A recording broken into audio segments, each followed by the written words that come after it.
warahmatullahi wabarakatuh. Waalaikumsalam warahmatullahi wabarakatuh. Ya Rabbi bil Mustafa balligh maqasidana waghfir lana ma madha ya wasi'al karami.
ومعلمين في الدين ولجميع المسلمين والمسلمات والمؤمنين والمؤمنات شكر شيخنا ورب أرواحنا الحبيب عبد الرحمن بن أحمد السجاف المشيخ إلى مرب أرواحنا الحبيب علي بن الحبيب عبد الرحمن السجاف المشيخ إلى مرب أرواحنا كي هدي الدين بن كي هدي الخير وإلى روح معلم الكتاب الشيخ الدين بن عبد العزيز المليبري الشافعي وصولهم وفروعهم أن الله يتغشاهم بالرحمة والمغفرة أن الله يغفر لهم ويرحمهم ويعيد رجالهم بالجنة ويعيد علينا من بركاتهم وأسرارهم وأنوارهم وعلومهم ونفحاتهم وكراماتهم وإمدادهم بالدين والدنيا والآخرة.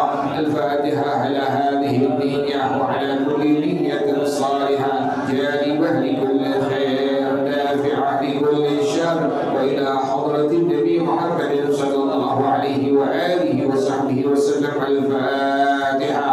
أعوذ بالله من الشيطان الرجيم. بسم الله الرحمن الرحيم.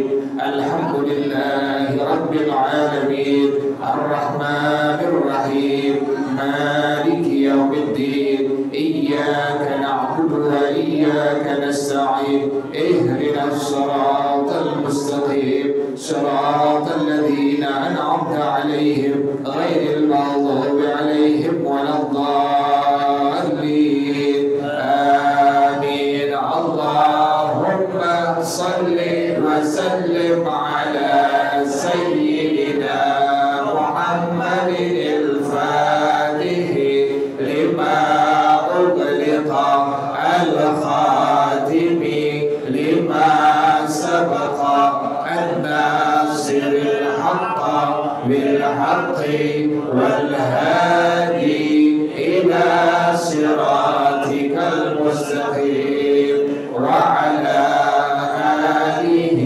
وصحبه حق قدره ومقداره العظيم.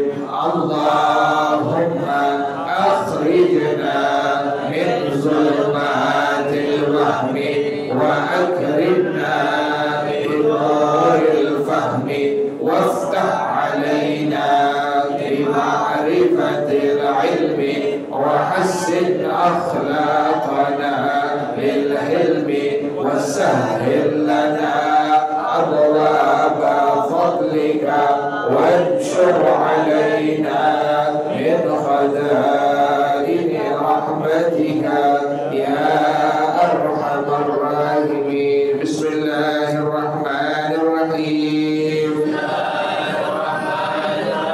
والتيامن والولاء وترك التكلم والاستعانة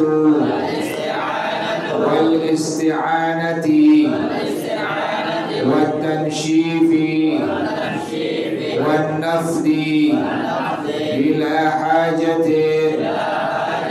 وتوكي الرشاش ووضع ما يغترف منه ووضع ما يغترف منه عن يمينه وما يصب منه عن يساره والشرب من فضله ودوره والاجتهاد في إسباغ الوضوء.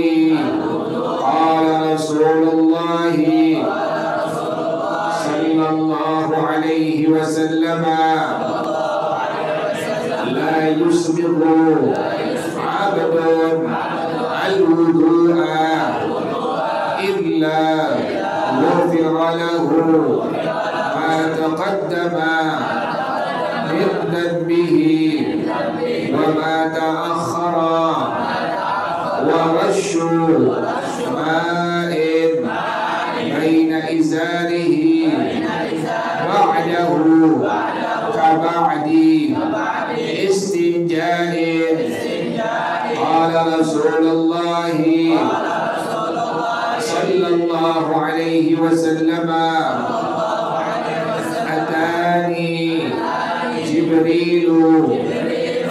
awwali ma awha ilayya fa'allamani al-wudu'a falamma farada al-wudu'a akhadha ghurfatan min al-ma'i fanadaha biha farjahu rawahu Ahmadu wal hakimu lamashu ar-raqabati wa du'a'ul a'dha'i amma hadithuhuma famawdu'un aw shadidu dha'fihi fala yu'malu bihima wallahu a'lam bissawab. Bismillahirrahmanirrahim. Alhamdulillahirabbil alamin wassalatu wassalamu ala asyrafil anbiya wal mursalin wa ala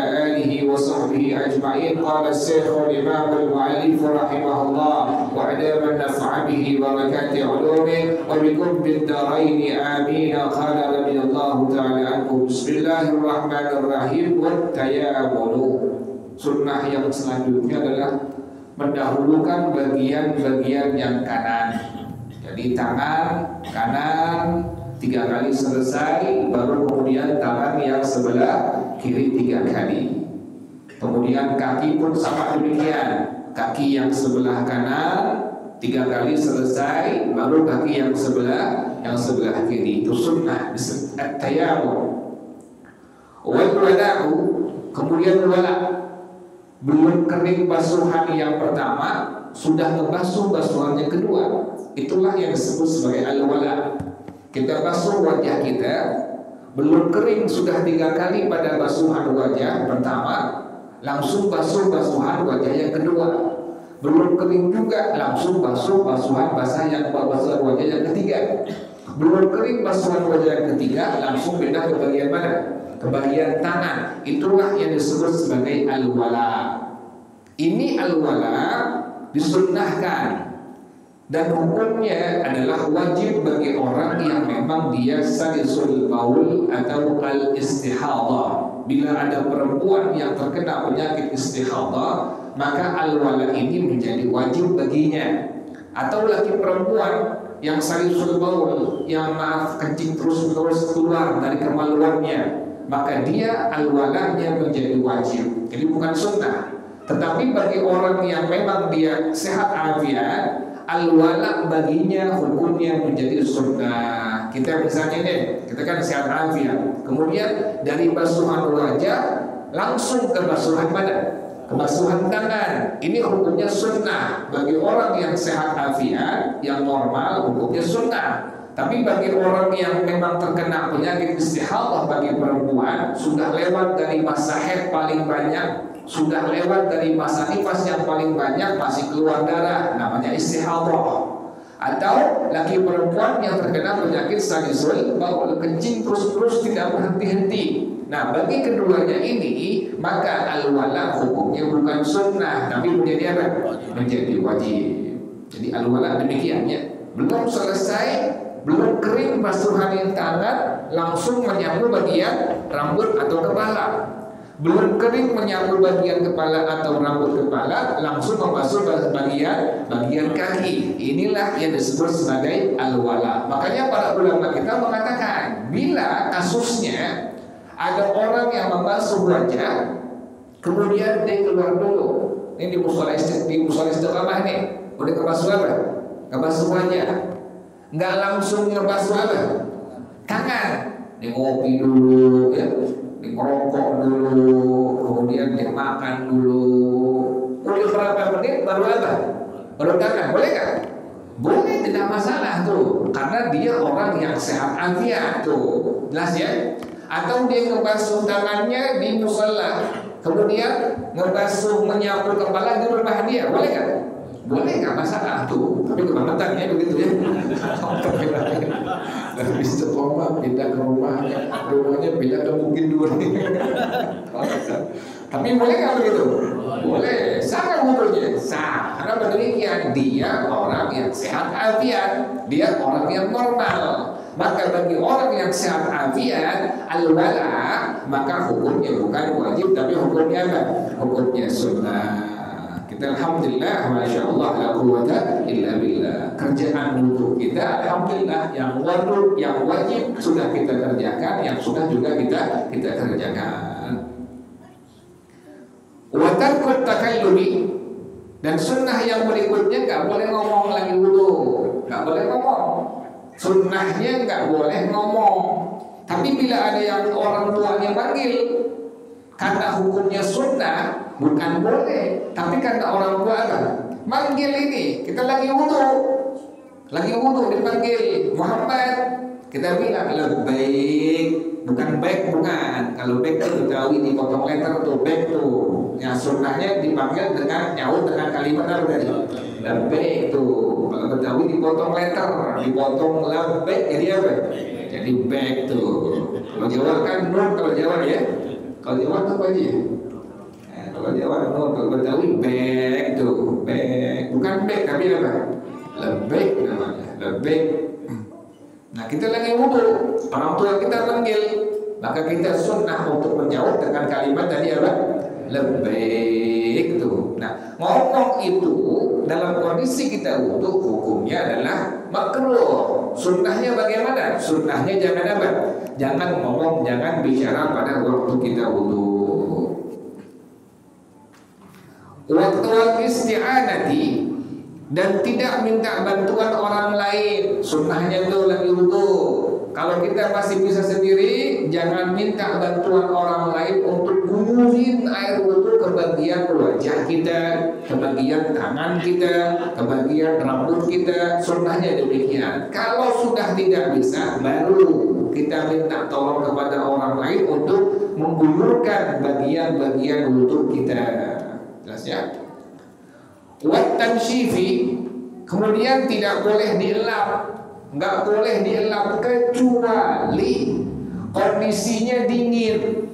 Kalau kita nggak elap akan apa? Menggigil ini.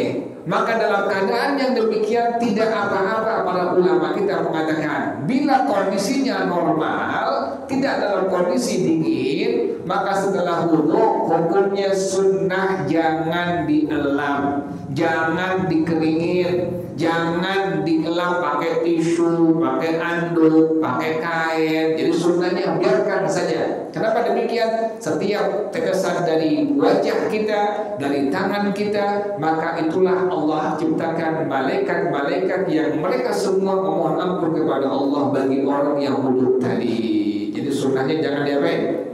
Jangan dielap, jangan dihilangin ya. Jangan dielap pakai handuk, jangan dielap pakai tisu. Kecuali pas kita keluar dari kamar mandi kondisinya apa? Dingin banget ini. Kalau kita nggak elap kita bakal menggigil. Maka ulama kita mengatakan tidak apa-apa untuk dielap menggunakan apapun. Ya. Jadi sunnahnya tarku tansyif. Wan nafdi bila hajatin, dan sunnah tidak mengibas-ngibaskan tanpa ada hajat. Jangan digituin tuh tangan tuh. Kalau wudhu selesai jangan digituin tuh. Kan suka begitu ya tangan ya. Jangan digitu-gituin wudhu tuh. Pelan digituin tuh. Maksudnya biar apa nih? Biar kering, jangan digituin. Tarkun nafdi bila hajah tanpa ada hajat. Wa tawakkir rasyashi, sunnah yang berikutnya menjaga dari percikan. Kalau yang sunnah itu kalau kita pernah ke tempat-tempat di Jakarta, ada beberapa tempat yang sudah wudhunya duduk. Jadi nggak diri. Sini belum ya? Tempatnya kamu sini ya kalau duduk ya. Ada beberapa tempat kecil soalnya ya. Beberapa tempat itu yang sudah duduk itu. Kenapa demikian? Memang sunnah seperti itu. Kita sunnah itu duduk dalam kondisi apa? Dalam kondisi duduk. Tujuannya apa? Jangan sampai nanti kena apa? Cipretan daripada air wudhu kita. Yang sering begini nih, wudhu sebelah-sebelahan. Ini kita pengen ngebasuh bagian wajah. Kemudian pas kita lagi ngambil air dari keran yang keluar airnya, sebelah kita lagi apa? Lagi wudhu juga. Dia ngebasuh pada bagian yang wajib, misalnya pada bagian wajah yang pertama. Pas dia ngebasuh, kita baru begini, air dari muka dia kena kemana ini? Ke air yang ada di telapak tangan kita. Ini air statusnya sudah berubah menjadi air mustamal tuh. Jangan dipakai tuh, diapain tuh? Dibuang tuh. Makanya kalau yang sudah mengerti, dia wudunya agak jauhan. Kenapa demikian? Menjaga khawatir jangan sampai air wudu yang dia pengen ambil tadi, pengen dia basuh pada bagian yang wajib tadi menjadi mustahmal. Jadi perlu diperhati seperti itu ya. Jadi sunnahnya wudu itu menjaga dari percikan-percikan. Wa wad'u ma yaghtarifu minhu an yaminihi wa ma yasubbu minhu an yasarihi. Meletakkan ember atau wadah-wadah yang lain yang dia ingin mengambil dengan cara murfah. Yang tadi begini ya, diambil ya, embernya digituin. Tuh, taruh sebelah bagian kanan. Tapi kalau seandainya ember atau wadah yang lainnya yang dia ingin menyiraminya, menuanginya menggunakan gayung misalnya, taruh sebelah kiri. Ulama sampai begitu mengatur ya. Jadi kalau ini kita pengen mengambil dari air yang ada di ember, kita pengen ngambilnya begini, menggunakan apa ini? Telapak tangan, maka sunnah embernya taruh sebelah mana? Kanan. Tapi kalau seandainya ini ember adalah ember yang kita akan ambil, air wudhunya kita akan sirami ke bagian wajah kita, bagian tangan kita, maka sunnah taruh di bagian sebelah kiri. Sekarang sih nggak begitu ya. Sekarang udah ada apa? Udah ada keran, nggak repot. Orang dulu benar seperti itu. Wasyurbu min fadli wadu'ihi, dibaca wadu bukan wudu ya. Dan sunnah minum dari sisa air wudhunya. Kata baginda Rasulullah Sallallahu Alaihi Wasallam bahwasanya sisa air wudhu itu syifa likulli da', obat dari segala macam penyakit. Makanya orang dulu kalau harus wudhu airnya diapain? Dikumpulin tuh, selesai diapain? Diminum. Jadi sisa air wudhu yang dia dipakai buat apa? Diminum sama dia. Kenapa demikian? Mengamalkan hadisnya Rasulullah Sallallahu Alaihi Wasallam bahwasanya air sisa wudhu seseorang itu bila diminum maka menjadi syifa likulli da', menjadi obat dari segala macam penyakit. Jarang ya? Jarang kerja ini yang ini jarang ya? Jarang kerja ini. Wal ijtihadu fi isbagil wudu'i. Sunnah yang terakhir adalah bersungguh-sungguh untuk meratakan dari semua wudhu yang dia kerjakan. Isbag, maksimalin. Wajah 3 kali. Ini bagian atas jangan pas tapi diapain? Lebihin, bawahnya lebihin, samping kanan kiri lebihin, tangan 3 kali. Jangan sampai siku tapi sampai apa? Sampai pergelangan atas atau sampai bahu kita. Lebihkan semua. Namanya isbag itu memaksimalkan wudhu kita. Kaki jangan sampai mata kaki tapi sampai apa? Betis atau sampai dengkul kita. Jadi semua maksimalkan. Itu merupakan sunnah daripada sunnahnya Rasulullah Sallallahu Alaihi Wasallam. Qala Rasulullah Sallallahu Alaihi Wasallam, bersabda Rasulullah Sallallahu Alaihi Wasallam, la yusriku 'abdun al-wudu'a, tidaklah seorang hamba Allah dia meratakan memaksimalkan setiap basuhan-basuhan wudunya, sapuan-sapuan wudunya, illa ghufira lahu ma taqaddama min dhanbihi wa ma ta'akhkhara, melainkan Allah ampuni dosa-dosa kecil yang pernah dia kerjakan di masa lampau dan masa akan mendatang. Kok ada masa akan mendatang? Dosanya belum diapain? Belum dikerjain, kok sudah Allah ampuni? Para ulama menjelaskan Allah akan menjaga hamba tersebut tidak akan mengerjakan dosa-dosa kecil di masa akan datang. Terus sampai demikian tuh. Lantaran ini hamba apa? Menjaga apanya? Menjaga daripada wudunya. Makanya para ulama ada yang mengamalkan batal wudu lagi, batal wudu lagi, batal wudu lagi, sampai sebelum itu juga dia wudu terlebih dahulu. Kenapa demikian? Mengamalkan kerjaannya Rasulullah Sallallahu Alaihi Wasallam. Jadi kita kalau bisa begitu yang laki, kalau perempuan kan ada apanya? Ada halangannya, kalau lagi nggak ada halangannya, kalau bisa kita batal wudu lagi, batal wudu lagi, batal wudu lagi. Pengen tidur nggak, sunnahkan apa? Disunnahkan wudu sebelum kita tidur. Kenapa demikian? Tadi mengamalkan kerjaannya baginda Rasulullah Sallallahu Alaihi Wasallam. Warashu ma'in baina izarihi ba'dahu kaba'di istinja'in, dan menciprakan air di antara kain sarungnya setelah dia wudu, sama seperti setelah dia istinja. Habis kita kelar wudu selesai, ambil air sedikit, jangan banyak, jangan sampai ngompol lagi, asal dikit aja ambil, diapain tuh, cipratin tuh, gituin tuh di sarung kita, sama kita seperti setelah kita cebok istinja kan demikian. Habis cebok kita pakai celana, pakai sarung, ambil air sedikit gitu tuh begitu tuh. Kenapa demikian? Untuk menghilangkan keraguan, takut nanti setan ganggu kita gitu. Tujuan seperti itu. Jadi sunnah seperti tadi wudu, setelah pertama kita wudu selesai, langsung ambil air sedikit, cipratan ke bagian apa tadi? Ke bagian kain sarung kita. Jarang diamalin juga, jarang ya, jarang diamalin juga tuh. Ntar amalin tuh, tapi jangan banyak-banyak ya. Pakai ombak kan. Ntar ambil dikit aja ya, ambil dikit gituin tuh, atau gitu serat doang. Jangan salah pengertian, jangan. Tadi sunnah suruh cipratin. Asal aja dikit ambil gituin aja dikit untuk mengamalkan kerjaan dari Rasulullah Sallallahu Alaihi Wasallam. Dalilnya mana? Qala Rasulullah sallallahu alaihi wasallam, bersabda Rasulullah sallallahu alaihi wasallam, atani Jibril fi awwali ma auha ilayya. Datang malaikat Jibril kepada aku di awal pertama kali menyampaikan wahyu kepada aku. Fa'allamani al-wudu'a.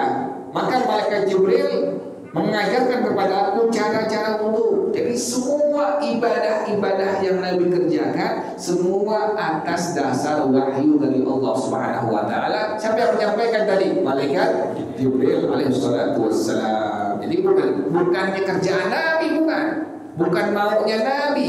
Semua hukum yang ada di alam dunia ini hukum Islam. Semua adalah dasarnya Allah yang menciptakan, Allah yang membuat. Nabi cuma apa? Menyampaikan kepada umatnya, kepada semua para sahabatnya. Jadi malaikat Jibril mengajarin cara wudunya. Falamma faragha wudu'a, tatkala Rasulullah kelar wudunya, akhadha ghurfatan minal ma'i. Malaikat Jibril ambil satu gayung dari air, fanadhaha biha farjahu. Maka malaikat Jibril memercikkan dengannya akan kemaluannya. Tadi contohin malaikat Jibril tuh, Nabi kerjain juga sama. Makanya setelah kita wudu itu sunnah, ambil sedikit air langsung diapain tadi itu? Cipratin pada bagian kain sarung kita. Rawahu Ahmad wal Hakim. Ini hadis riwayat Imam Ahmad, Imam Hakim. Sedikit lagi ya, sedikit lagi. La mashur raqabati. Tidak sunnah menyapu bagian nih, nggak sunnah nih. Di kitab ini nggak sunnah. Kalau wudu digituin, tidak ada kesunahan sama sekali. Apalagi yang tidak sunnah, wa du'aul a'dha'i, juga doa setiap daripada kita berwudu pada anggota wudu kita. Di kitab ini dihukumkan tidak sunnah. Kenapa demikian? Amma hadithuhuma fawdu'un. Hadis tentang keduanya menyapu ini tengkok. Yang kedua tadi apa? Doa dari setiap anggota wudu. Hadisnya pertama wudu au syadidu dha'fihi, atau sangat dhaif hadisnya, fala yu'malu bihima. Maka pengarang rahimahullah beliau mengatakan hendaknya tidak diamalkan, asal tahu doang. Oh iya, hadisnya ada ulama yang mengatakan adalah hadisnya wudu atau hadis sangat apa? Sangat dhaif. Jadi yang kita amalkan selain kedua tadi ya, menyapu tengkuk, kalau bisa tinggalkan. Juga apa? Membaca doa-doa setiap daripada anggota wudu kita. Kenapa demikian? Ini pengarang rahimahullah mengatakan hadisnya bisa wudu atau sangat apa?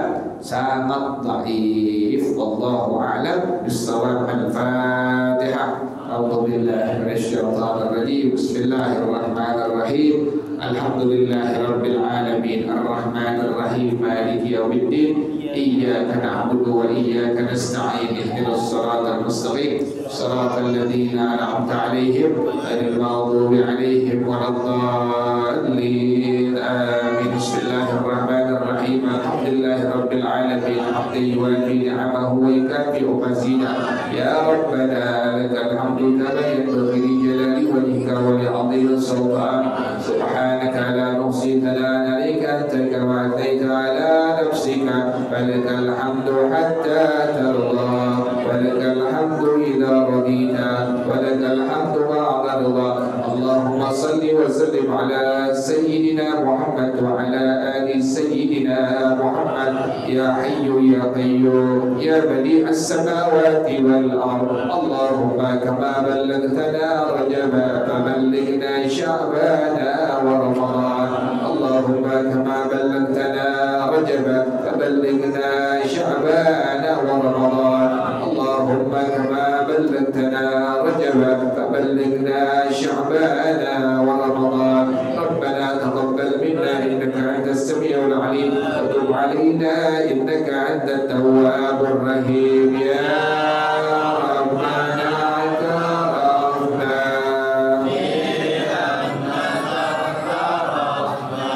وأننا أسرفنا وعلى لظى أشرفنا فتب علينا توبة تغسل كل حوبة واستر لنا العورات وآمن الروعات واغفر لوالدينا رب ومولودينا والأهل والإخوان وسائر الخلان وكل ذي محبة أو غيرة أو صحبة والمسلمين أجمع آمين. ربي أسمع فضلا وجودا منا لا باكتساب منا بالمصطفى الرسول لحظة بكل رسول صلى وسلم ربي عليه عند الحب والآل والأصحاب عداد دس الصحب والحمد لله في البدء والتناهي. Baca bersama-sama Subhanaka Allahumma wa bihamdika asyhadu an la ilaha illa anta astaghfiruka wa atubu ilaik. Alhamdulillah ala ni'amillah alhamdulillah ala barakatillah alhamdulillah hamdan yuwafi ni'amahu wa yukafi'u mazida walhamdulillahi rabbil alamin. Ya Rasulullah salamun alaik liwa'ad-daraji. Ya Rasulullah salamun alaik ya rafi'ash-shan liwa'ad-daraji. Ya Rasulullah salamun alaik ya rafi'ash-shan liwa'ad-daraji. Allahumma salli wa sallim wa barik alaihi wa ala alihi. Hadanallah. Assalamualaikum warahmatullahi wabarakatuh.